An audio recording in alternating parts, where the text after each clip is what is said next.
Everyone knows what the most watched show on Big Game Sunday was, but did you know that the second most watched cable network from 8 to 10 p.m. was INSP? And now we're getting a sneak peek at their highly anticipated new scripted series, Elkhorn. Time to treat, Pumpkin Lily. Well, if I've got to, I've got to.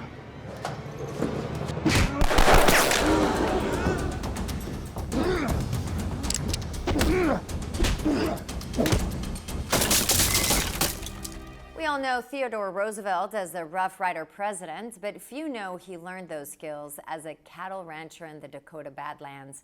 This 25-year-old version of Roosevelt is being brought to life for the first time by actor Mason Beals. Mason, welcome to the show. Thanks so much for having me. So tell us, how is this version of Teddy Roosevelt different from the one we all know? Yeah, I played a young Teddy Roosevelt, definitely a Teddy Roosevelt that not a lot of people have been able to see before. It's way before he was ever president, and it's, I don't know, it's definitely sort of an interesting perspective to follow him during this time in his life. Oh, very interesting. And tell me, what was going on in Roosevelt's life at this age? So he actually ended up leaving behind what was already a very promising political career. I mean, at the age of 25, he was, taking down corruption in New York, and he left all that behind to become a cowboy, and he ended up starting a ranch by the name of Elkhorn. So what motivates a New York politician to move all the way to the Dakota Badlands? Yeah, unfortunately, Teddy Roosevelt faced some absolute tragedy when his wife and his mother died on the same day, Valentine's Day.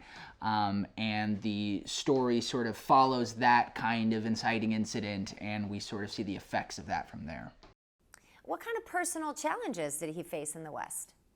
He is 100% a fish out of water in this situation. He was asthmatic, he had an infection of the digestive tract, he was blind as a bat, and yet none of these things ever stopped him or got in his way. If anything, it really sort of gave him sort of the vim and vigor to prove himself to the rest of the world.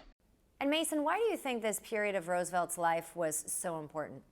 There's a lot of people who think that Teddy Roosevelt would have never become president if he hadn't made his way out to the Badlands. And I think that's definitely true. I think this was his way of not only processing an unthinkable tragedy, but it really gave him just a grit, I think, and just sort of gave him so many valuable life lessons. And Roosevelt's rivals in Elkhorn are also inspired by historical figures, right? Yeah, the Marquis de Morez and Medora are the two lead villains in this show, and they are the antithesis to Teddy Roosevelt. So they're just a lot of fun. Mason, thank you so much for telling us all about Elkhorn. I know I'll be watching. Yeah, thank you so much. It's been great chatting with you.